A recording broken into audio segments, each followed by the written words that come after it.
Baba Saheb doctor Ambedkar அவர்கள் ஒரு சமுதாயத்தை முன்னேற்றத்தை அளவிட வேண்டும் என்று சொன்னால் பெண்களினுடைய முன்னேற்றத்தை தெரிந்து கொண்டால்தான் அதனுடைய அளவீடை வைத்துத்தான் சமுதாயத்தினுடைய முன்னேற்றத்தை பார்க்க முடியும் என்று சொன்னார். ஆக அதற்கு பிறகு எத்தனையோ தலைவர்கள் பெண்களினுடைய பாரதியார் பெண் அடிமையை பற்றியும் விடுதலையை பற்றியும் பேசியிருக்கிறார்.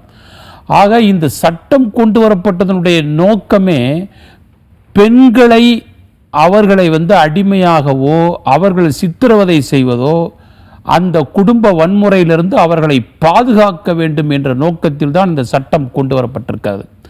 ஆக ஒரு குடும்ப வன்முறையிலே அந்த மனைவியானவள் அந்த கணவனால் உடல் ரீதியாக அடித்து துன்புறுத்தி காயப்படுத்தி மன ரீதியாக அவமானப்படுத்துதல், அவ குடும்பத்தில் உள்ள பேரை சொல்லி அசிங்கப்படுத்துறது, எந்த நேரமும் மனசை டார்ச்சர் கொடுக்குற மாதிரி அவங்களுடைய இகழ்ச்சியாக பேசுவது, அவமானப்படுத்துவது, இது போன்ற செயல்கள், அனுமதியை மீறி பாலியல் இதுக்கு துன்புறுத்துறது, அது செக்ஸுவலாக இருக்கக்கூடிய கொடுமை.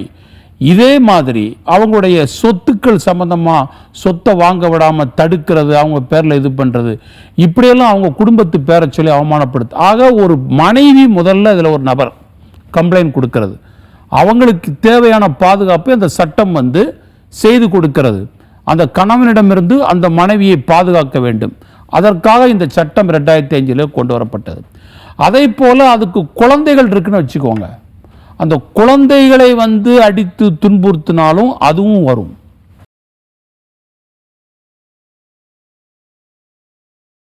ஒரு குடியார கணவன் இருக்கான், பெண் குழந்தைகளை துன்புறுத்தினா வச்சான் அப்படின்னா டார்ச்சர் பண்ணானா அதுவும் அதுக்கு தகுந்த மாதிரி அந்த பிரிவுகளுக்கு தகுந்த மாதிரி போக்சோல கூட போயிடும். பெண் குழந்தைகளை இது பண்ணான். அதனால் அதெல்லாம் தனித்தனி அஃபென்ஸாக இருந்து பிரிஞ்சிடும். ஆனாலும் இதில் தரப்பினர்கள் பெண்களை அந்த மனைவி அவர்களை திருமண வாழ்வில் அவர்களை பாதுகாக்க வேண்டும். அதுதான் அந்த சட்டத்தின் நோக்கம்.